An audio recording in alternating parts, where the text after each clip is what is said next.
Hi, everyone. Welcome back on the show. I think it's episode 8 or episode 9. I don't really know. But yeah, welcome back on the show. Another episode of Football Fan Zone. Promises to be a special edition. Unfortunately, we don't have Pizu here, the regular host of the show. He's a little bit under the weather. But yeah, we'll hold it down for him. Today, like I said, we have a is a special edition. I will have a special guest in the building. Jacob is here today. He's been on the show before in the previous season. If you watch that show, you already know he's a big Everton fan. And I hear he has a second club now. Maybe we'll get into that later. But yeah, big Everton fan. Nice to have you on the show. How's it going, Jacob? How are you feeling? It's been good, man. It's I'm happy to be back on the show. It's been great. It's been a funny season. It's been an interesting season for me, and I'm happy to be back here. I'm happy to come and talk about everything. I'm always happy to talk about everything anytime, anywhere. I'm ready to talk about everything. Yeah. We're so glad to have you back. Of course, we have the usual suspect in the studio as well, the virtual studio. We have Uzo. How's it going, Uzo? Yeah, it's good. International break, so there's not been really much on the football front to really talk about positive or negative. So it's been good so far. Yeah, international breaks are sometimes boring, but this one there was actually a really big news that came out. Um, that's one of the reasons why Jacob is here actually. So a historic thing just happened. Everton got deducted. They had 10 points deducted from them by the Premier League, which puts them now in the relegation zone. I just want to hear your initial thoughts, Jacob. How do you feel about this whole situation? Well, it's as I'll say, it's disappointing, and it's like Balotelli will always put on his shirt, why always me? It's disappointing, and it's like the Premier League. It's is out to get Everton. We've been in and out of experimental judgment and experimental punishment for a long time. You remember there was a time they made a rule about diving, and when you can get a red card after the game when you're caught diving. And guess who was the only um, punished team throughout that era? It was Everton with Omar Nias. And all of a sudden, that rule was no longer in effect. So it's disappointing, and it's like we feel scapegoated. I feel scapegoated. I feel like everything is being scapegoated and being punished for doing the right thing. That's what I think. Yeah. Yeah. Uzo, do you have anything to say? Any initial thoughts as well? Um, to be honest, I think the best the best summary that I saw over the weekend for what was going on with Everton was they're being punished for being poor, and that's just the truth. If you can afford the lawyers to fight back and drag out this process, as we've seen with Manchester City in the last two times that they've been brought up on these charges, or if you can afford to continue to cover your tracks, we all know that there's a saying in sport: if you're not cheating, you're not trying, right? So everyone is always looking for loopholes. Everybody's trying to um, buck the system. I think that from the preliminary like research that I've done on the Everton situation, it doesn't even seem like it's a direct breach of FFP with regards to signing players. I think it's something to do with their stadium rights or something like that. I'm not sure what it is specifically. Um, but I think what really it boils down to is Everton are in a financial crisis, and they probably cannot, they probably couldn't afford to drag out this process initially, and so they cooperated. And the problem is when they cooperated, they allowed the FA to decide their fate. And we already know, we've seen this with Manchester City, we've seen it with Chelsea in the past. They're looking for a scapegoat with regards to FFP specifically. They've been looking for a scapegoat where they can find one. And I think the mistake that Everton made was thinking if they went the if they went the more like honorable route of cooperation and allowing the FA to pry into their business, that they would get a lighter sentence, and it's backfired. Obviously, I'm seeing now that they're going to appeal it, so it's like you end up going to court anyway. So you might as well have just dragged out the process to begin with, because now you can argue like it's affected your current season, and that's something where like you would never see that from the bigger clubs like Chelsea and City. Like they'll fight it for as long as they can to have the punishment be retroactive instead of in the current season. So um, I don't think, as far as the punishment in and of itself, I think Everton is still going to stay up. There's no better locker room speech that you can give a guy like Sean Dice than the world is against us. They're trying to punish us. They're trying to get us out of the league. Let's go out there and show them this. Let's go out there and show them that. He has his team talk sorted out for the rest of the season. They're going to pull up a lot of shock results. They started the season well, and they've been one of the higher chance creators in the league. So I think they'll be fine from the perspective of like relegation and that battle. Um, but similar to what Jacob said, it's about the principle. He feels that his team um, is typically the scapegoat. I wouldn't say so, but everyone tends to feel like their team is like when things happen to you, like you feel like, oh no, it's just us. We're always blah blah blah. So I can see that from his perspective, even with the example that he gave for the diving room. Um, but I think that this is more so the FA looking for any scapegoat for FFP in particular, because it's been such a huge thing in the last. There was even a time where like Arsenal were in danger of FFP because they canceled so many contracts and they weren't having any sales. So they're constantly looking for somebody to crack down on, and I think they just caught Everton lacking. And Yeah. unfortunately, that's it. Yeah. I think both of you touched on it. Like they're looking for scapegoats. And just a little background to this. I know Jacob probably knows more than I do, but I think this is from a 2021, 2022 breach. And I think for FFP, there's the amount of money you're allowed to lose. I think that's about £105. And Everton went above that by, I think they posted a loss of £304, which they feel it's not that amount, but the Premier League thinks that's the amount that they lost, and that's as a result of the COVID situation, obviously, and then the Ukraine war as well, the Ukraine and Russia war. There's a partner of Moshiri, is I think his name is Usmanov. He was supposed to get the first refusal rights on the new stadium, like you pointed out, Uzo. So obviously, after the Ukraine Russia situation, some people got banned and they were not allowed to, put in money into the Premier League. So Everton feels like this is a pretty solid reason, why they're in the situation that they are in right now. And I know Jacob talked about being the scapegoat. The EPL is looking for who to make an example of, and they pounced on Everton. But also, I think there's Um, also. Go ahead, Jacob. yeah, I would like to cut in there. The breach was by 19 million. So you have a loss of um 105 million of over 3 years, and the breach was by 19.5 million.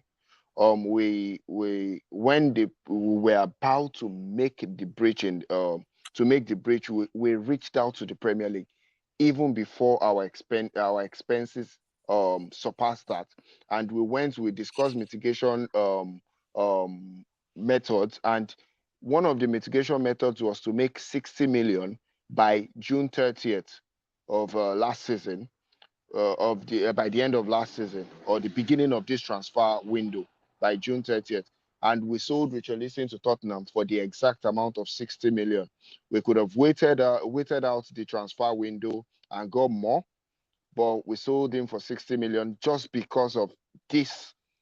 Working with the Premier League, we've been working with them for a while, and then let's put it in perspective. Let's put it in real perspective.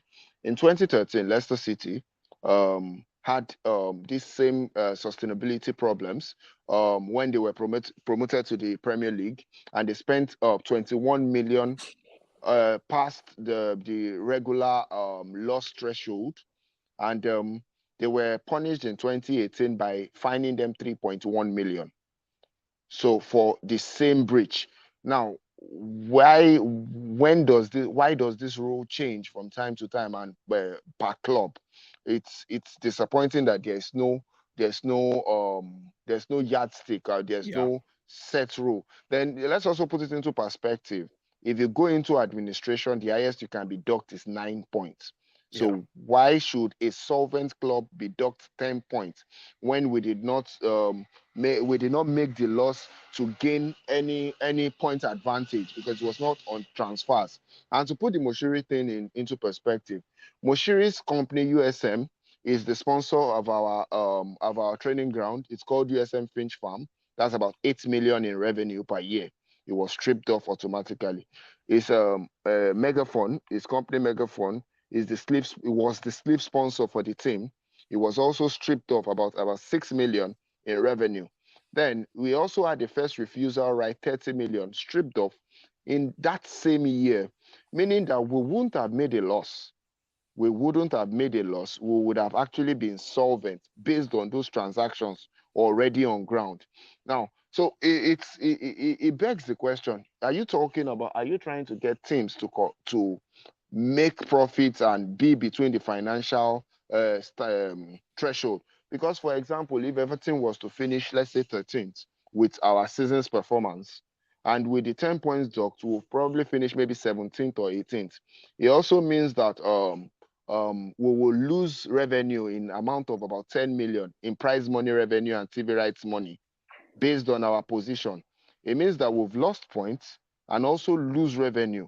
And what's now the point of the punishment about a team not making revenue or not making revenue enough? So it's like double jeopardy in terms of punishment. It also feels like the punishments are not consistent because you cannot give a team like Chelsea, for example, a 2 seasons transfer ban even when they breach financial rules and in signing players, and this is in direct association to league points.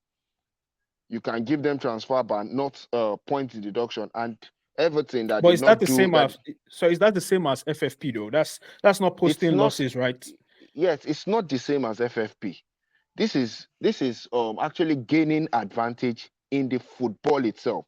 If you make infringements on the football itself, you should get points deducted.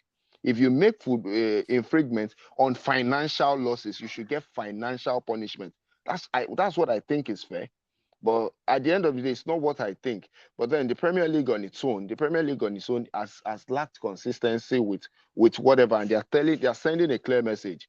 If you're going to mess up, don't get caught. And if you do get caught, you should fight it or deny it to the end. And they are pushing the message of, oh, corruption is allowed. That's the message you're pushing, and it shows that they are.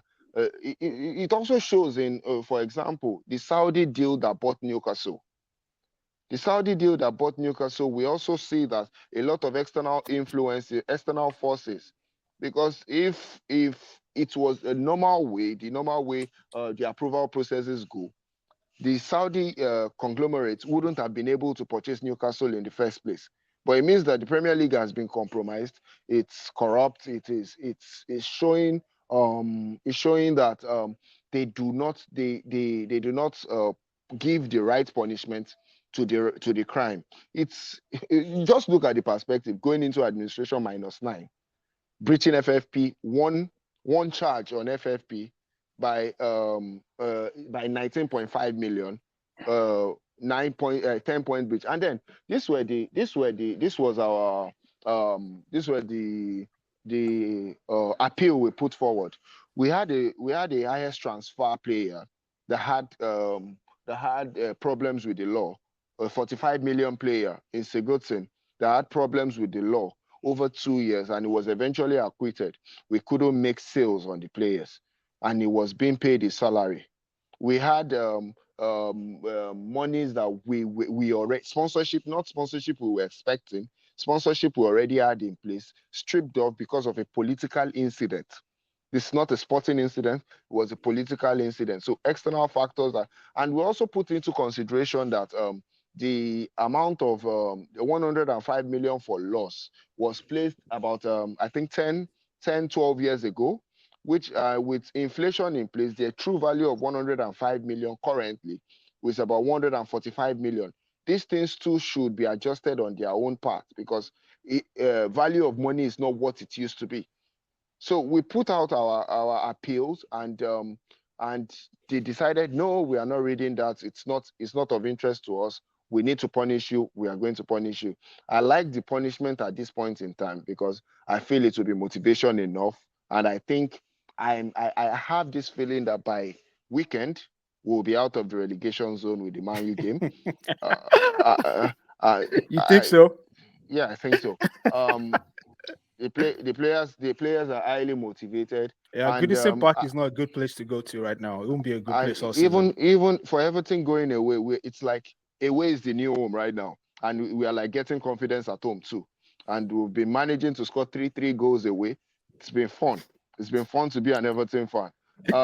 So it's motivation, and if it occurs that the same thing that happened to Juventus, I think last season, where they had points stripped off, and by the time they appealed, the points were returned to them, and they ended up second, I think.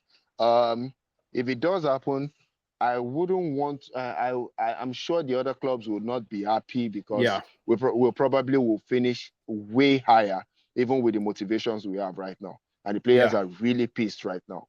Yeah, I also wanted to say it happened 2021, 2022, right? And if you look at Everton, you guys finished, was it 17th? Just, 16th or 17th, just escaping relegation. And the teams like Southampton that got relegated that year, how are they supposed to feel, right? And they supposed to be like, oh, why didn't you guys do it the year that they actually broke the rule? Because what sense does it make doing it right now? And I hear that those teams are probably going to sue Everton as well. So that's another really Well, funny their situation suit there.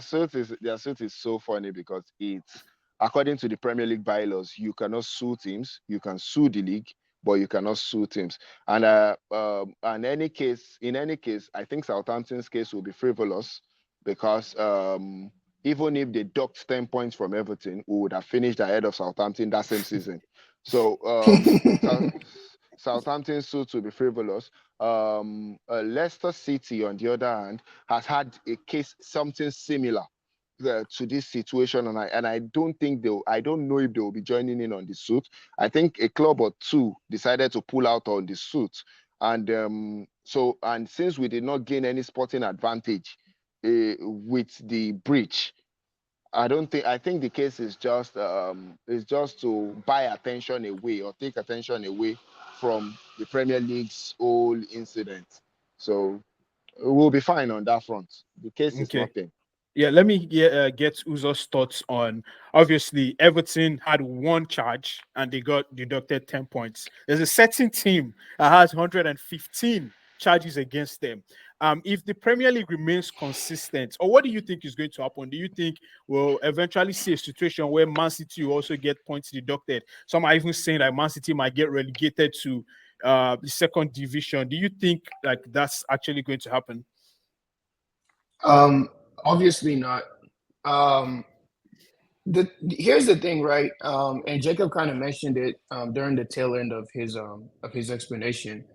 The Premier League is compromised, and at the end of the day, the bottom line is it's a for-profit league, right? No one is doing this for charity. We don't do this for the love of the game or the entertainment of it. If that was the case, players and referees and wouldn't be negotiating these crazy contracts. There wouldn't be sponsorships. They wouldn't be welcoming the so-called tainted Middle Eastern funds that have come into the league in recent years. So we know it's a for-profit league, and what we know about profit is when there's profit, there's always an agenda. There's always interests that are being pushed that affect the bottom line. Where is the monetary benefit in relegating a team like Manchester City? Where is that? Why people think that that's gonna? I mean, it's fun to joke on Twitter about it, like, oh, it's gonna happen. It's never going to happen, right? It's never going to. When Juve got caught, they got caught for literally match fixing, like buying referees and determining fixtures, and they were relegated for that, right? um, that precedent is so steep. It's like saying somebody was caught for serial murder, and then expecting that somebody who gets caught for shoplifting will face the exact same punishment as them. It But are it you just won't saying that happen. they won't get punished at all, or they won't get relegated?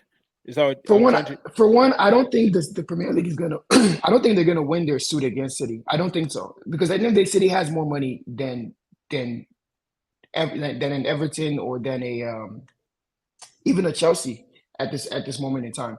They're going to fight this, and they're going to continue to fight it. They're going to continue to cross their T's and dot their I's. It's going to keep getting kicked down the road. Even if the Premier League is to win, they can always get independent arbitrators like they did the last time to go and appeal the decision and overturn the conviction. So this is not something that's going to be won easy, quick, or any of that. They're going to be looking at Everton now and saying, "Oh, so that's what's going to happen if we even allow you guys any form of cooperation." They're going to make this a very sticky situation. That's one. Two, if they do get caught, I think it's going to be no more than a fine. I know people think like City's going to get docked all these crazy amount of points or they're going to get relegated. I think the most that it's going to be is a fine, a slap on the wrist, and some type of deterrent going forward. Because again, you have to look at the monetary aspect. City are a net positive on the league, whereas you look at a team like Everton. I'm not saying they're a net negative because Everton is a heritage Premier League team, but they're not as valuable from the standpoint of money to the Premier League as a Manchester City or a Chelsea is. Also, we saw what happened the last time Chelsea was convicted of FFP breaches. All you got was a transfer ban, right? So I can see City being slapped with a transfer ban, a hefty fine, and just being allowed to continue. Actually, I think the greater point here, right, and I saw this from a Manchester City fan over the weekend, and that was that FFP in and of itself is kind of an antiquated rule. You know what I'm saying? Because it's like it basically punishes teams that are trying to compete with bigger teams, right? By saying that, oh, it's not that you can't spend, like, it's not like you can't like outspend your rivals. You just have to outspend them only if you make as much as them, which makes no sense because when you look at like the transfer business of a team like Manchester United over the last 10, 11 years, I would say that their transfer model is way more unsustainable than Manchester City's. Like I look at Manchester United and I'm like, how can you even afford these players? Forget about whatever revenue you're generating. There's so much that's against the debt that the Glazers have been taking out of that club. There's so much that if you go look at Manchester United's balance sheets now, which is a more unsustainable model? You see what I'm saying? Like, so again, FFP is not punishing you for not being sustainable as a club. It's really punishing you for not having a big fan base or not being able to turn over more match day profit, which makes absolutely no sense when it comes to the sporting integrity that FFP is trying to punish. So what really we need to be addressing is, bro, is FFP outdated? Because I don't think the rule makes any sense. It's saying, oh, so a team like Tottenham all of a sudden, right, because we haven't been spending in the past, if we get big owners, we can spend 400 million, no problem. But a team like maybe like Newcastle, if they get big owners, they have to do this thing they're doing now where they spend like they're basically spending a fraction of their budget every single year. But in reality, they're more sustainable than we are at this point in time because again, there's been a change in ownership. So unless we're saying like you're not owned by this team, by these new owners, then what are we even punishing here? If you're saying it's not sustainable, then that means you're admitting that they're not really owned by their new owners. And if they are being owned by their new owners, then it's very much unsustainable. It's that simple. So I don't know. I don't agree with FFP in and of itself, but I also don't think that teams like Manchester City or Chelsea will really have to face as steep a punishment as Everton is, because I think at the end of the day, Everton is being used as a scapegoat and a deterrent going forward. And I think you're going to see more teams speak out against this. Yeah, and the funny thing is, I think the rules are going to change 2025 as well. And that's the point. Everton are like, they always change the rules after they punish Everton. It is what it is. We know this thing. I think I can off the top of my head I can mention like 2 or 3 instances where they make a rule, they punish Everton, they change the rules. And it's not like, oh, every other club will think they always are done by. It is what it is. I know it has to do with my chairman, or the late Bill Kenwright. He was such a gentleman, such a people pleaser. So he wasn't the kind of chairman that like Abramovich, or the people that will show you that, yes, we have the money and we'll show you that you can't mess with us. It was the kind of person that took everything with grace. He was a gentle soul. So even when the fans were against Bill, Over the couple past of years, the fans have been Bilken right out, the board out. Over years. Even when Moshiri came in, the fans wanted Bilken right out, but Moshiri decided to stick with him as chairman. So it's been a rough couple of years with him because he's so gentle. He lets everything slide and all that. But personally, I will still tell you, it baffles me the inconsistencies when it comes to punishment. It baffles me greatly because I think Sunderland, or was it Sunderland that went into administration recently and got Portsmouth. Portsmouth and got 9 points deducted. I'm Oh, I like, don't know if Sunderland went, but the last time in the Premier League it was Portsmouth. one had 9 points deducted, and in the Premier League so far, they've I think they've only docked points I think 10 times, and it had been for grievous offences, and even the one with transfer issues, fielding illegal players, you got docked 2 points. It was it's that crazy that 10 points is it's so out of the blues. It's so I think, and as you said, also punishing the poor teams and punishing them with by making them poorer. Um, it's what it is because at the end of the day, the ripple effect of this is we will finish 10 points below where we're supposed to finish. Mm-hmm. That's the bottom line, and you know that every position has its own prize money. 10 points behind it is probably about 10 to 15 million less than what we're supposed to earn. Who then adds that to our coffers, who adds that to our finances, and if by peradventure after this season we end up in the same position again, it's back to square one. And Yeah. I wouldn't even take it away that the board had been reckless with transfers between 2013, I think between 2013 and 20 no, I think 2014 and 2020, since we sold Lukaku, and we had been trying to replace. We bought a lot of different jargons. We bought players like David Klassen for 24 million and had to sell him for 12 million. And we've had bad luck too with some players like Bolase. They come in and they get injured for the rest of their career. We had Bamen that we got for 25 million to replace Ghana. And for one reason or the other, he had to play 4 games for us or 5 games, and he was injured throughout his career. And the sad thing is, Ghana had to come and replace Ghana. It was so crazy. We've got some players like Segosin that we got for 45 million, and for one reason or the other, he was blackmailed and 45 million down the drain. We've had players coming, but then with the new director of football, with the signings he's made, we've been able to I think we're going the Borussia Dortmund model. Go for very young players, build them up to certain level, and be able to sell them. Now we already have players like Onana that are going to connect. They are going to command a lot of transfer fee. We have Tottenham will buy him from you. I don't think it's Tottenham. I don't think it's Tottenham because they already have their midfield stock with young midfielders. I think it's probably going to be Manchester United or maybe Arsenal. I think it's going to go that way. We also have Beto, the young guy we just got in. But then we also got a Chamiti, a Yusuf Chamiti, a 21-year-old boy striker, big frame. It's like Dominic Calvert-Lewin incarnate. Um, with Harrison, it was great. We've been able to move ahead from Iwobi. I'm so glad. Um, You guys have this it's defender though. I think there's this defender that's been playing really Yeah, well. Jared Brentwaite. Oh yeah, The that guy's loan, the decent too. loan, the loan at PS, we got him for 1 million, and I think he's going to command about 50 million in its time if he continues like this. 50. Yes, I think it's going to command about 50 million if it goes on like this. So it's the model we're trying to build, and I think we will become more sustainable in the near future.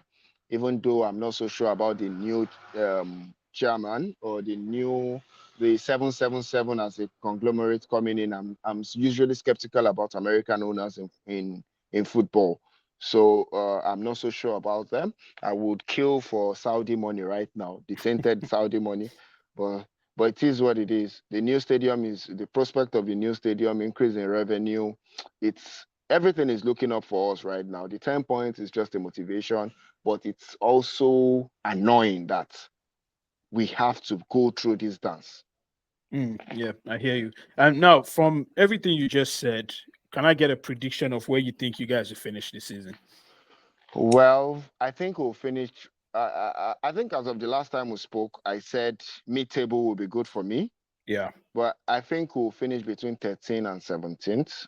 I think we'll finish within 13th and 17th. But then it all boils down to the next 4 games for us. Nottingham Forest is the one I'm most afraid of. I think the United squared, that's Newcastle United and Manchester United, I think I should be able to get 3 points each from them because Newcastle is Each. good. Yeah, Oh, I yeah, think Newcastle Newcastle, have their injuries.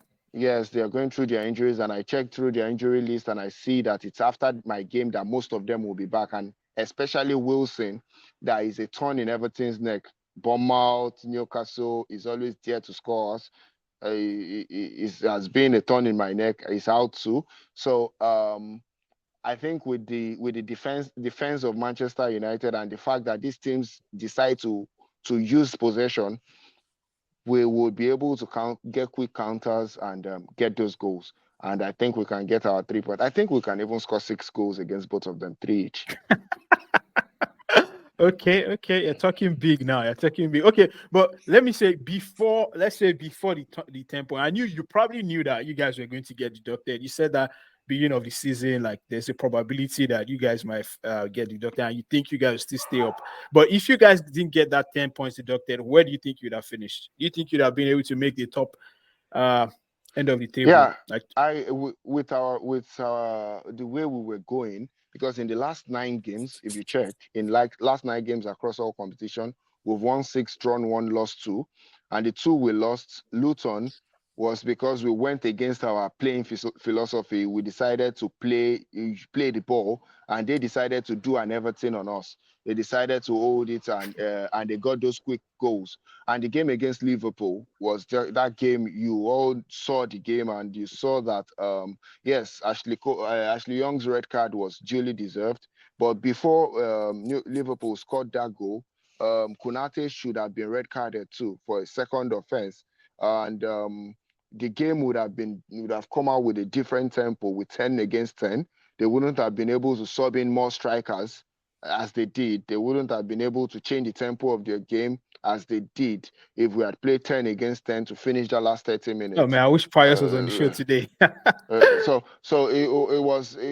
I'm not saying we would have won them. I'm not saying we would have won them, but I said I feel like that decision was a terrible call, and anything could have happened. The game against Arsenal too was a game where that lucky goal from Trossard just had to just kick it, and that one goal. And you guys have seen how Everton have played since we started building up. We know we had the first 4 games without the transfers. We brought in the transfers we made. They came in injured, and by the time they integrated into the team, you've seen how they've integrated. You've seen how replacing Iwobi with Harrison has been good for us because the man has played 6 games, 1 goal, and 3 assists in 6 games so far. That's numbers that Iwobi will post in a season regularly. He has done that in 6 games for us. McNeil is back fit. We have Dominic Calvert-Lewin that seems like he's never going to get injured again in his life. We have Beto. We have Beto sitting on the bench. We have Danjuma sitting on the bench. The quality on the bench is massive. We have Onana and James Garner. James Garner has been a revelation. We have James Garner and Onana walking the midfield, and Doucouré being a second striker is massive. And then we are working on Dele Ali being interchangeable for Doucouré. I see. Who's shaking his I, head? What? I, I know Dele has had his struggles and all that, but then being on the bench is still Dele on the bench at the end of the day. So it's a either ways, and also it's still Dele that kept us up. Dele kept us up in the game against Yeah, I Crystal remember that Palace. run. I remember that run. Yeah. Yes, it kept us up in that season. So um, we have a potential without the 10 point dock to even make it up to 8. I think we have the potential to do that. I was projecting about 55 points this season with the run we've had, but then maybe 45. maybe 42, even with the point deduction. Interesting. I mean, I think this is the season to do it though, because the other teams in and around that relegation battle or zone are not very convincing. Burnley are struggling to win a game. We talked about them on the last show. Luton. I think Luton are going to stay up, but we'll see. Luton and Sheffield United. I think those teams are very poor. Bournemouth too. Bournemouth is another very disappointing team. I know they have their new coach from can't remember his name now, from this La Liga, that likes to play a certain way, but I don't think they score enough goals. So it'll be a very interesting one. But I think you guys will stay up. Huso, do you have any final words on Everton's season? Yeah, not particularly. Everton is just a team that I have no emotions for because neither positive or negative because they haven't really been a team. If anything, I respect them for taking Daly off of our hands because that was something that we were trying to get rid of that guy for the longest. So definitely, I wish Daly all the luck. I hope he's able to come back and make an impact off the bench. It was just kind of funny hearing that, like, um, I guess one man's whatever. So it's good that he's found I mean, they support. gave you And guys Richarlison, so yeah, they got us back. It's fair. First to do the good thing. Um, they definitely got more money back for their dud that they gave us, but it's fair. I think he's still one of the greater Everton players that we've seen in recent memory. Unfortunately, he hasn't translated that at Tottenham, but I do wish them luck. Sean Dyche is one of my favorite coaches. People who know me know I'm not a fan of good football. I'm a fan of direct ball. I'm a fan of common sense. Is a reason why when we spoke about that 9-man high line, I was mortified. That's something that I trust the Shondites of the world. 9 men, you're getting nothing. You're getting nothing because he's yelling at every single player. They're gonna run double the amount of time, and they're gonna be camped in that box, and that ball will not leave their box 18, and they will do a defensive drill for however long you need them to hold tight for. So Shondai is one of my favorite managers just from a tactical standpoint. And I think now you're giving him the incentive to go and galvanize his boys and just give them that us against them mentality. I support everything that Jacob has said about their point tally. I think he's even being modest. I think they're at 4 points right now. With 10 games gone in the season. I think they could easily finish at 47, 48 points. Because I think they're going to beat the teams that are in and around them because they just have more experience. They have more experience. They have more quality going forward. And they have a more resolute defense that's going to frustrate the bigger teams. Like I said, anyone who has not gone to Goodison Park just yet, oh yeah, sorry, but yeah. and we're one of those It's a, teams. I'm sorry, but now it has become the worst game in the world. You don't want to go there you don't anymore. want to go So, there. Arsenal, so Arsenal are really, really, really lucky for getting that yeah, 1-0 win earlier in the season because right. I think it'll do a lot of good for them. Man City, have you guys played Man City? No, we've not. No, they Yeah, haven't. that might be a title decider there. Who knows? Because I think it will be like a really No, I tough think game. I think City is one of those teams that would get something from a Goodison because at the end of the day, Yes. like that's just what they do.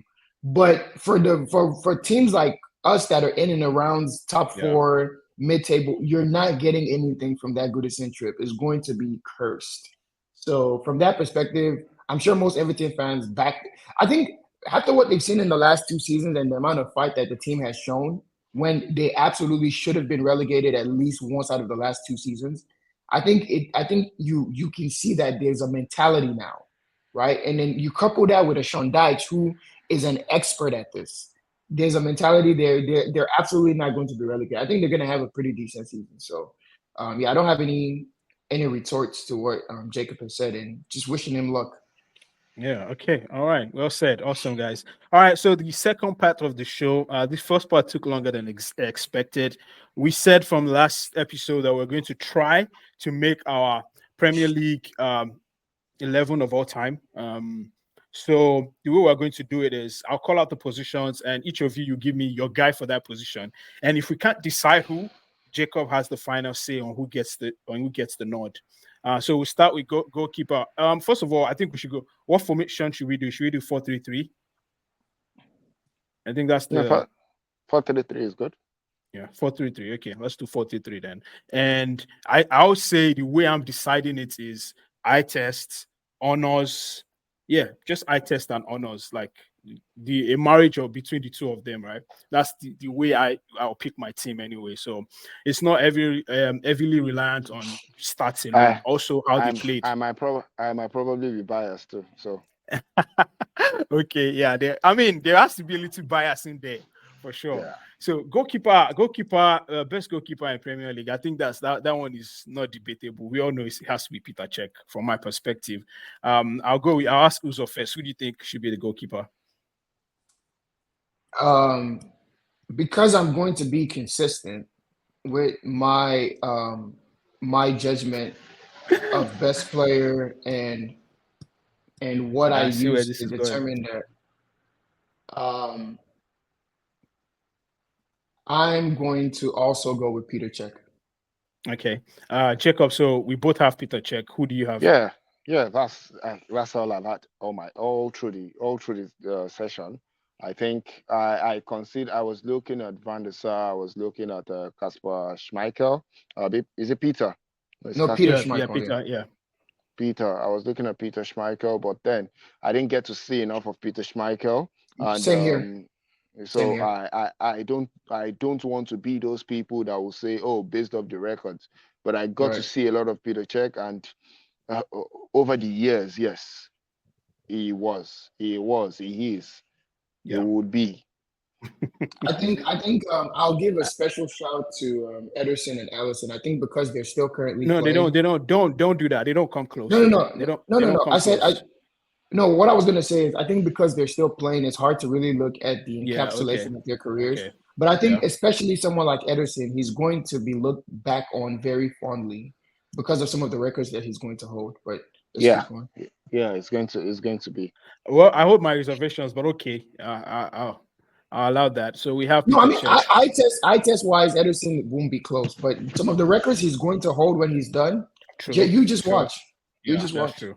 That's true. Yeah, the amount of trophies, the even the clean sheets too. I think clean sheets. He'll be up there. Yeah. So let's go left back. Left back, I'm going Ashley Cole. Ashley Cole for me as well.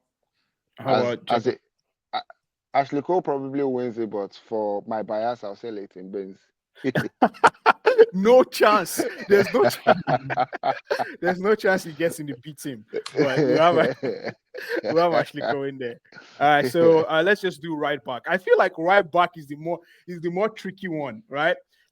Personally, I think it's between Gary Neville and Kyle Walker, because we've not just like Ashley Cole, we've not had like right backs in the past how many years that have been very consistent, and they've, apart from Walker and Gary Neville. So if it's between Walker and Gary Neville, I have to go Walker for me. It's Walker for me as well. I think he's the greatest right back that we've ever seen. I think the eye test confirms it. I think his ability confirms it, because I think where Gary Neville gets docked points is he fails the eye test, he fails the ability standpoint. That guy was a cog in the system. I don't think he failed the eye test though. He in his era, he was a solid right back. In his era, the type of football that was even when Neville was coming up, right? No one ever, and this is God's like hand on my heart. No one ever looked at the Manchester United team and said, "Oh, that Gary Neville guy, he stands." No, he was just a guy, but he was consistent. And like, I'm not saying this to dock him points, but you never looked at the United team and said, "Oh, they are winning because of Gary Neville," or "They cannot do without a Gary Neville," or he brought leadership. Granted, he was the captain for large periods. He was a winning and accomplished captain. In the same way, like I look at a Jordan Henderson, right? But these are guys that you never once thought, can this team? When Kyle Walker was out of as a matter of fact, Kyle Walker is the reason Pep started winning, because it was his transfer over that summer after Pep had that very disappointing first season that flipped the nature of that team, because they were able to deal with transitions. They had some defensive rigidity. Like, I think it's just no question in terms of impact, in terms of influence, in terms of ability. Kyle Walker is And just streets above a Gary Neville, in my opinion. also look at it this way. Man City got in a João Cancelo that is obviously very good, and an aging Kyle Walker is Moved him to the other still side. exactly. First of all, he changed his position, then he got him out of the team entirely. Even you can even look at now. Enrico Lewis coming through the ranks. He purrs for like what 4 or 5 games. Kyle Walker is right back in. You got to give Guardiola coming in. Kyle Walker is still the mainstay in the team. It does not matter, right? What is he, 34, 35? Still in the team. Still influential, by the way. Yeah, I think he's one of the few players that are currently still playing that'll make it into comfortably, like without any argument, that'll make it into the team. I think now this one might be the one where we might have a few disagreements for the center back. So I'll just go center back pairing. All right. So my center back pairing is Vidic and John Terry. John Terry, for obvious reasons, I believe is the greatest. I mean, the one that I've seen, I don't know about the Tony Adams of this world or those guys, but from the center backs that I watched, I think he's the greatest of them all. Obviously, there's a Chelsea bias, but you can back that because we saw John Terry be so consistent for, how many years? Like 10, 15 years. So I'll go John Terry. And Vidic, I think it was definitely between Vidic and Ferdinand, but I just felt like Vidic was a little better for me, in his prime. I think Ferdinand I'll leave him in terms of longevity, but I think Vidic, when he was good, when he was at his peak, he was like the best defender in the world. I never really considered Ferdinand to be the best defender in the world at any point, so that's why I'm going with Vidic. Uzo. I'm going Terry and Rio. You already know how I feel. I think Rio's the greatest center back we've seen in the Prem. I think I agree if people who say Terry, and I think it's a pick your poison thing. I liked how comfortable Rio was on the ball. I liked the fact that he was able to like dictate play. I think he was also a little quicker. So it's more of like a preference thing. But I think they both have the accolades and the decoration that their careers deserve. With Vidic, I think he was a bit rash at times. I think he wasn't as much of a calming influence. As much as the opposition feared him, I feel that sometimes he did go over that red line where he would hurt his team. In the same way I feel about like a Romero now, right? Even like guys like Pepe from Real Madrid. Like these are guys who, as much as they are feared and as much as they are stalwarts, they have that tick in their head, that gene, that bozo gene where they can just, in a moment's notice, ruin the tie, right? By getting themselves sent off or doing something untoward. I thought Rio brings that calmness from a center back perspective that we see now in modern football, where you're looking for a CB that can calm things down, that can dictate play, that can get because what we've realized is that chaotic ball is not sustainable. So for me, it's a Rio, it's a Terry. That's my center back pairing. And what I want to commend us is we've somehow managed to get a predominantly English backline. Yeah, that's true. Which is interesting. Yeah, it's interesting. For me, I had Vidic in mind, but I think the tiebreaker is Jacob. So Jacob, who do you have for? Yes, I will go with Rio Terry too. But then I was thinking Sol Campbell at some point, but then he didn't have the prolific career. He just had those seasons. He just had those seasons. It was like, yes, I am Sol Campbell. But then Rio Terry, yes. Yeah, I know Uzo is not having any Campbell. Campbell's not even top 10. He's just a glorified.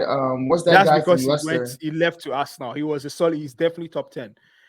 Probably even. I can name 10 center backs better than him for sure. Not today. He's a glorified. What's that guy from Leicester? The Jamaican guy. He's a glorified version of him. I can't remember his name. No. King is that team. King was Tottenham. King was I can't remember his name. He was the captain of the team. Yes. Of the West something. West Morgan. Yes, West Morgan. West Morgan, yeah. Campbell is a glorified West Morgan. That's crazy. West Morgan to so Campbell. He was lucky to have played in the times that he did. That's why he was considered good. So Campbell was in the Invincibles, right? If we had Arsenal fans here, they would probably have been making a case for him. But so let's move on to the midfield. So I'll just go my midfield three. My midfield three definitely. I think Frank Lampard, the most prolific midfielder in the history of Premier League. I'll go Keane because of I won't say ability wise he was good, but I don't think he was as good as let's say like N'Golo Kante for instance. But I think he won 9 titles or something crazy like that. So it'd be very hard to leave him out. And then I'll have De Bruyne. De Bruyne when it's all said and done, like we said about Walker and maybe Edison, we'll look back at his career and we'll be like, wow. So that's why I'm going those three guys for my midfield three. Wow. Man, I couldn't disagree more with the inclusion of Roy Keane. That's wow, that is insane. Um, I was struggling between for my defensive midfield, I was struggling between a Fernandinho, a Vieira, My or goodness. or a or hmm.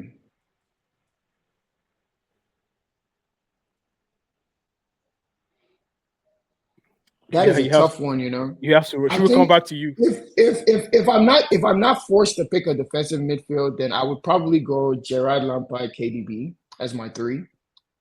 Okay. Um, I think that's what I'll do. I'm just I think I can make that midfield work. Okay. I think I'll go Gerard Lampard, KDB. Actually, Yeah. no, no, no, no, no, no, no, no, no. I think I'll go Scholes at DM. Scholes, Lampard, KDB. Oh yeah, the famous three: Scholes, Gerrard, and Lampard. Okay, yeah, I think that I read that. I read that. How about No, you, no, I'm Jacob? getting KDB in. I'm not getting Gerard in. KDB is in. Okay, KDB. I think KDB is the greatest midfielder we've ever seen in Premier League. That's so not true. But Jacob, For me, I think I'll do Lampard consistent. Well, I'm consistent with Lampard here. Vieira and Lampard, Vieira and Gerrard. mm, Lampard, Vieira, That's a and good midfield Gerrard. three. So It's a you don't good have midfield KDB three. in? I don't have KDB in because KDB and Lampard are interchangeable, and KDB is not done yet. Okay. So as of today, KDB is not done yet. And another thing about KDB, he always seems to be missing on those big games, on those days that it matters. He's probably injured 12 minutes into the game, or he's just out of the game, one way or Um, the other. We've seen it over and over, Champions League semi-finals and finals. We've seen it in going into the last day of the season that they needed it. Rodri was the one that came out for them. So I think in those games that it really matters, KDB But has can you but can you not use that same stick to beat a guy like Lampard? How many times can we say he showed up in the biggest games? he oh always showed up. Lampard What are you talking about? He always showed up. Lampard. You saw those goals, those goals that were decisive for them. That like Bro, it's Frank Lampard. bolting away. What It's are you it, talking about? No, it's like I said, in finals, in big finals, right? Look, you look at the Champions League final. You look at other finals that he's played No, in. You can't. Lampard wasn't missing. Lampard like played That's you what I'm span saying. you In the same way, you I don't don't think KDB's been missing. I don't think you have to get a goal contribution for you to say no you no no had a good game. you don't have to get a but goal contribution, but he's always injured. He's not always there. The last He's final he he's, was he's out. been injured in he's been injured in two finals, right? That's it. Yes, They've the won a last lot final. more trophies than that. Of course And they've he's won. been he's been a big part in those. what So I trophies have don't. they been winning?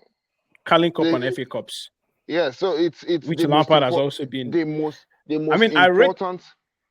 important stuff for them. Like, it gets to a point that we no longer count FA Cups and charity shields for Man City. It has gotten to that point now because Right. they will always be there. So if it's still popping on those games, it has gotten to the point whereby Guardiola goes to the charity shield final and he fields the young boys from the under 21s. He has gotten to that point now.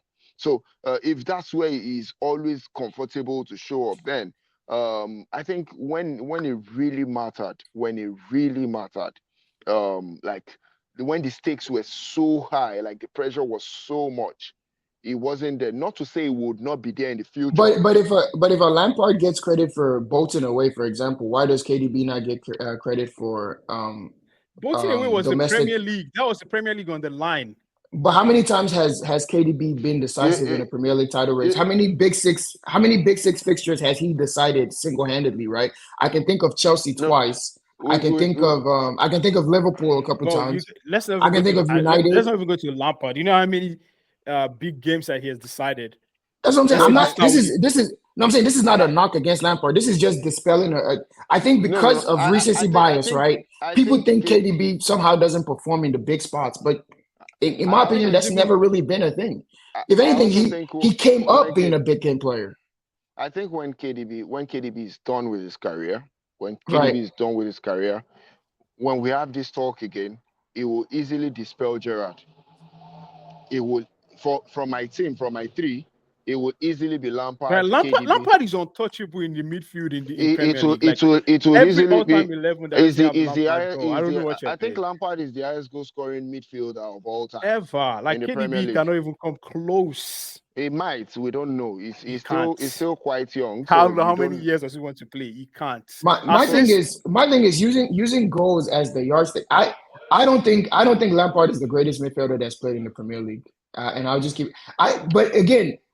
And this is why, like, with these type of debates, like I'm not going to get, because he's in my team as well. I'm not going to get into the small details, but I do think that, of course, Adams has a massive Chelsea bias. If you let him, this would have been an 11 full of Chelsea players. Like, let's be honest. Of course. And you're going to see coming up in the next set of positions where his bias lies. No. Actually, no. In the next. But my thing is, with Lampard is. My thing with Lampard is I'm not judging a midfielder based on goals, right? That's if anything, you are not judging. Like you can't say you are not judging a midfielder based on goals. If a midfielder doing that is overpowered, because Lampard. I'm saying I weigh assists more. I weigh them more, but ultimately both don't really. He's up there in assists too, right? He's up there in assists.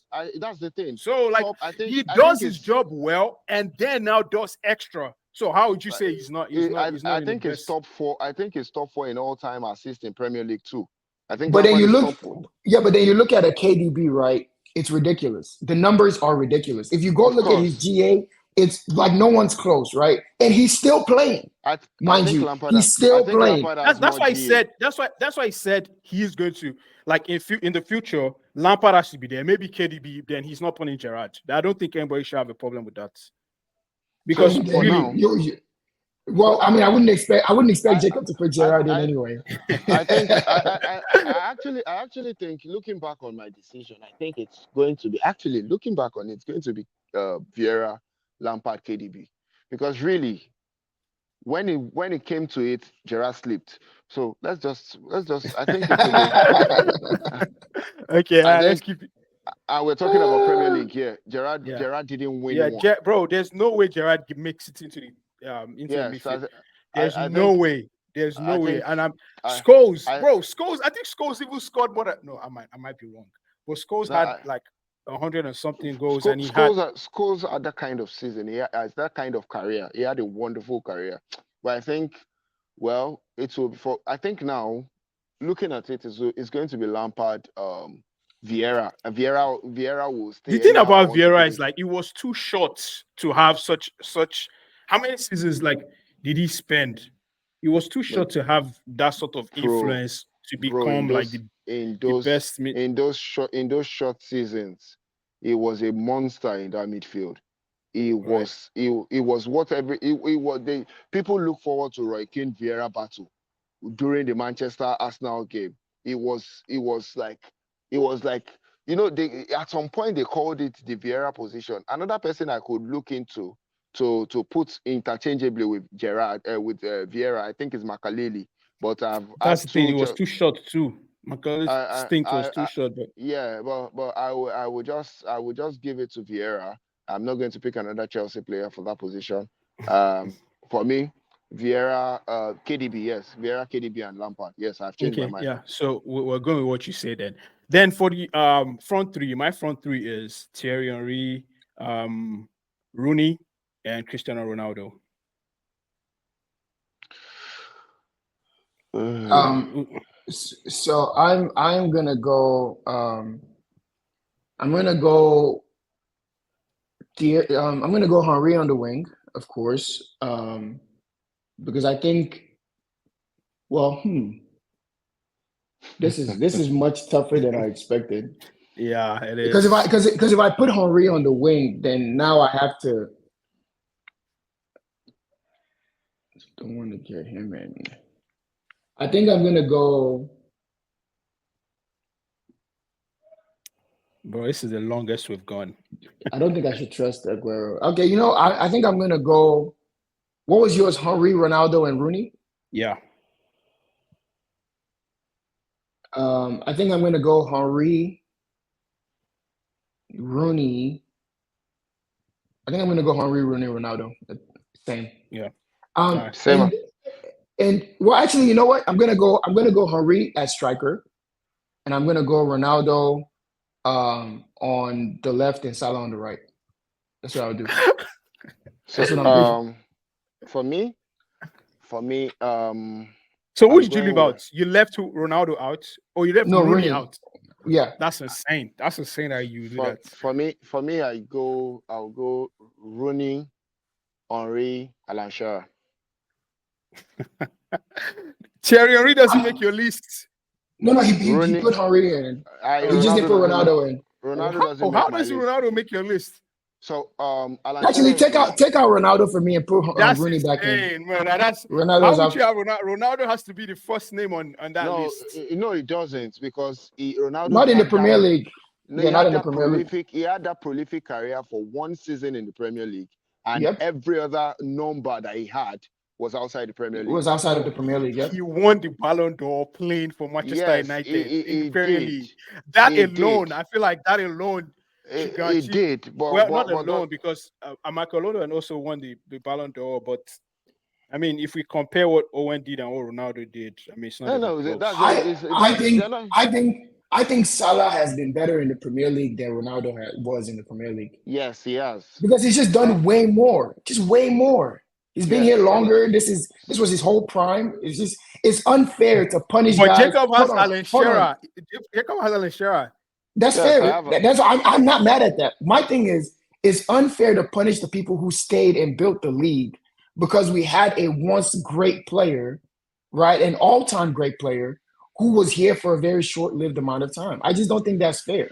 If you're gonna That's call why- this a Premier League XI, then that would be like me grabbing a guy like I don't know, like Samuel Eto'o. Like he just didn't do anything here in the Premier that's League. crazy, bro. What kind of crazy take is that?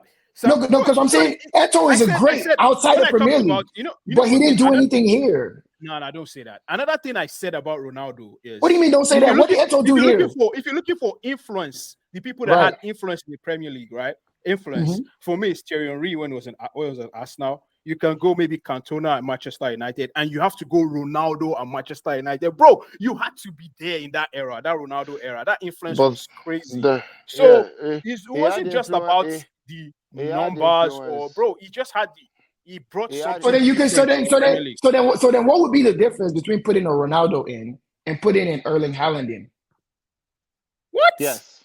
Yes. Exactly. He won. No, hold on. He won the Yes. treble. No, hold on. Let me. We talked he about- won- first of all- Wait. Adams. Hold on. He won the treble. Finished Yeah, second he in won Ballon d'Or voting and broke every friggin' record that exists in this league in one Premier League, season. yes. That's In one influence. season, So yes. he should be the greatest striker that we've ever seen. That's not the influence I was talking about. No. So Adams. So what would be your argument against Haaland? Longevity, Bro. right? Exactly. Yeah, no, Exactly. no. The longevity Then it's a moot point. Because he outdid I think he Ronaldo. was here for 4 seasons, right? 4 or 5. If you're counting the time he came back, which doesn't count, he did 16 goals and that didn't count. How doesn't that count? Old- 16 goals. Old man Even with- Ronaldo doesn't count. even- Come on, it even- doesn't count. Even if you add old man Ronaldo to it, even if you do, There's no way Ronaldo is not in the Premier League list. No. There's no way. Let me know. He's let not. me- That's Let me give crazy for let you me to give you- think. let- Guy, let me give you let my act argument. like we were Let me not give- there when Ronaldo. let You know me- the records let that me he give set you- before this guy let me started give breaking you my it. let me give you my argument.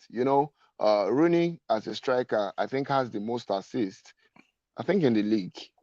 The league is Well, no. I think Henry might have that record because Henry. No. That's why. Henry doesn't have as much assist as Rooney. Let me look it up. Let me look it up. But like for me, I think Rooney, no brainer, has to be the striker in this league. Like Rooney Okay, is yeah. the best striker. Yeah. Rooney is way ahead of Henry in Rooney assists. But I think Henry might be ahead in goals. I think Rooney is also ahead in goals. No, Rooney's third. All time. I think Let's Rooney is see. also ahead in goals. Is Alan Shearer who's number Harry 2? Yeah, Rooney. Rooney's and then it's Rooney. Rooney's ahead in goals. But Rooney stayed a lot longer. I remember that. Yeah, he stayed much longer because Henry did F off in 06. Yeah. This is where I want to even go to. And the big games. You know what? Thierry Henry, as far as the Premier League is concerned, and as far as strikers in Premier League is concerned, I would even put Harry Kane before Ronaldo. Now you guys are crazy. This brother never won a single title, and there's no way he makes that list. There's no way.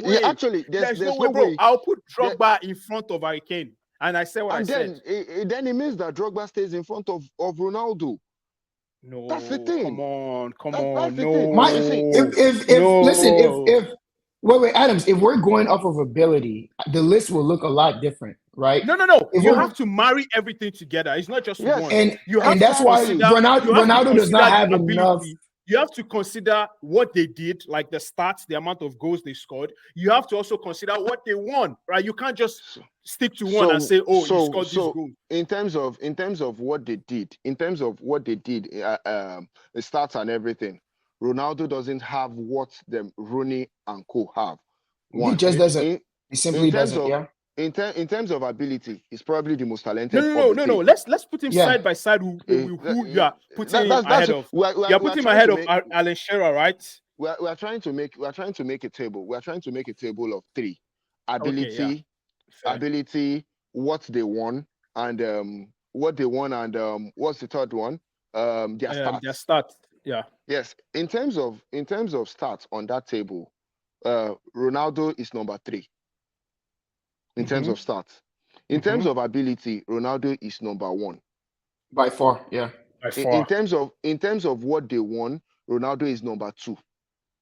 So what? Like that's enough to get him into the list. Now, that's enough. Alan Shearer. I don't want to hear such names. Like, don't bring that type of name. You cannot even call highest goal scorer in Premier League history, for God's sake. Please, like, you can't call that name. The most prolific striker in Premier League. Bro, Aguero gets into that team before Alan Shearer. How so, brother? He won the Premier League with Blackburn Rovers. Bro, we're talking about Blackburn Rovers. So, Jamie Vardy won the Premier League with Leicester City. You don't get it. We're talking about. You have to look. What did you? We have to. Aguero, did you see the quality that he had? Like, some things can't get quantified by, oh, he scored this goal, he scored that goal. You have to watch them and see and say, okay, bro, 260 goals in the Premier League. That's insane. That's insane. So wait. So Adams, do you think that Shearer just had no ability? No, I think sometimes. If you compare him to Ronaldo, then yes. If you compare his ability to Ronaldo, then yes. Bro, you cannot compare. The only people that can get close to being compared to Ronaldo in the Premier League in terms of ability, right? Close, keyword close. Thierry Henry and maybe Hazard. In terms of ability. Oh my God, I knew he was gonna say Hazard. No, listen, you have to let this Hazard thing go. He is not. I didn't even put him on the list though. Here's the thing. We need to have an intervention for Adams. We've not. When you say certain names and then you sneak him in there, it just invalidates your argument. You guys are the ones saying Alan Shearer. How can you jump from Ronaldo, Henry, and go to Hazard? Come on, just calm down. I said in terms of like ability in this league, like in terms of ability. In terms of ability, technical ability that we've seen in that. I feel like we're going to get struck down by lightning when I hear certain things. But here's my thing. I'm not strike you down by lightning. I'm not. But the thing is, we never argue that Shearer is far off in terms of ability. He just outlined the fact that when you look at the records that he's in, again, I think using team accolades to judge an individual player is only fair if we can quantify their influence in winning, In the right? team, So, yes. so we can't Now, quantify Ronaldo's influence. Ronaldo's so let influence me was finish. that Ronaldo, one one season. season, right? No, That hold is on. Adams, blasphemy. That is Hold on. crazy. Adams, hold on. One season. Adams, No hold way. on. Ronaldo was winning even while he was cutting his teeth in this league. When he came in as a fresh, young signing, Yes. and he was Yes. still raw. The trophies was were counting winning yes. because of the institution that he played for. That was the number one. Let's allow that for the first season. But to say that he was not present, like he didn't actively contribute. No, to he the other had tactics. influence. He had He had of course. influence, right? Exactly. So the Fabio Silva and the brother Rafael Silva, they had influence in Manchester United too. come on. So I'm just what telling you influence that they have. I'm just telling you that players have their roles to play. Right. And as far as carrying the team on your back, like this team, it's the Ronaldo that did everything. You see, Also, remember, there was a time it was Tevez Ronaldo and Tevez Ronaldo Rooney. That combo, Right. it was they never It said was it deadly. was a Ronaldo thing. It wasn't a Ronaldo thing, yeah. It was the The three of Guys them are were driving me crazy. No. But we can be honest and say there was a time in Arsenal that it was Igwe everywhere. It was Thierry Henry, only Thierry Henry. There was the team, but it all went down to Thierry Henry doing the magic. There was a time in Manchester United that it bogged down to Rooney to do the magic. There was a time in the life of Blackburn Rovers that it came down to Alan Shearer. Bro, but also Adams, don't you think that is telling that Ronaldo is the only one in that front three who also has a partner that makes the top three? That should be something that tells you can't just judge what they won as if it's only him when he's got a partner that's even with him. Just what he won. I'm not judging just what he won. I'm putting everything on the table. You guys said ability. You are using the Ballon d'Or bias. You are using the Ballon d'Or bias. That's not bias. That Ballon d'Or means you are the best player in the world. The only other person that was the Owen, best right? player. It was the best player in the world once in the season he was leaving. He was the best player, and that performance warranted that move. That performance was the reason why he got that move to Real Madrid, and that was his, dare me say, breakout season. Let's put it like that.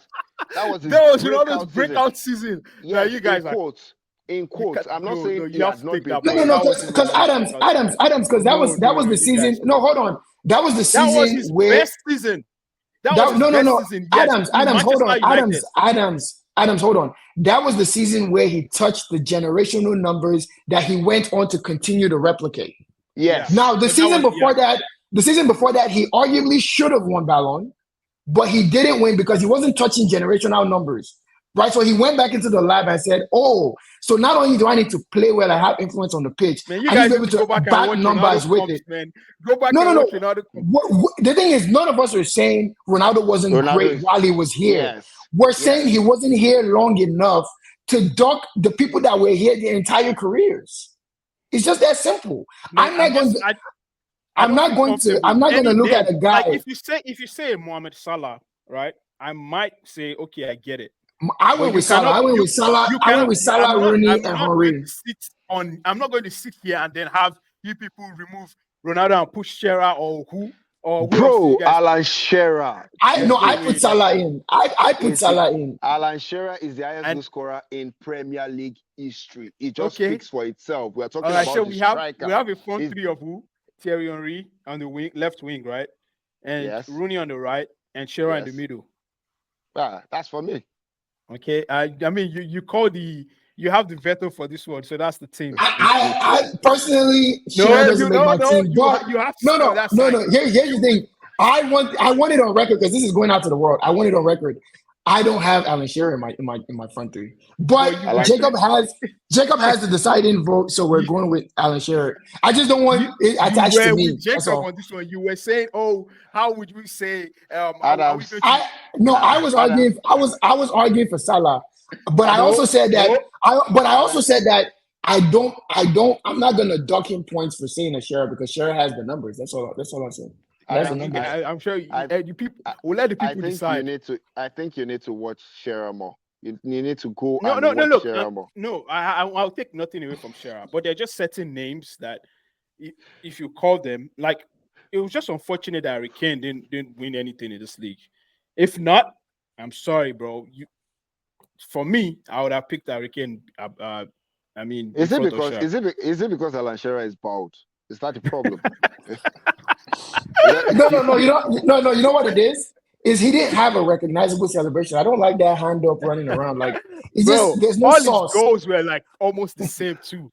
Like all his goals, all his goals were the same. He needed more sauce to his celebration. I just really had Ronaldo Newcastle, was basically staying in Newcastle all your career in for like 30 goals out of 50 goals a season. Ronaldo was basically just tapping in for 30 out of 50 goals a season, and you want him in the list. I don't get it. And you're telling me all his goals are the same. Man, let it be on record again that I stood against this. I wanted Ronaldo on the list, but they said no. I mean, 2 against 1. What am I going to do?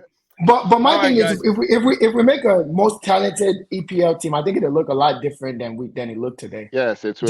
Just on talent alone, then it would be completely different. On talent, we have Hazard on the left wing for sure. We have David Silva coming in somewhere.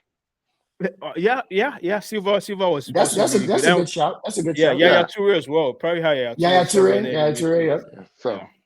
So, all right, guys. I think this is the longest episode we've ever done, man. It was really fun. Thank you guys for joining us today, and we'll see you next time. Cheers.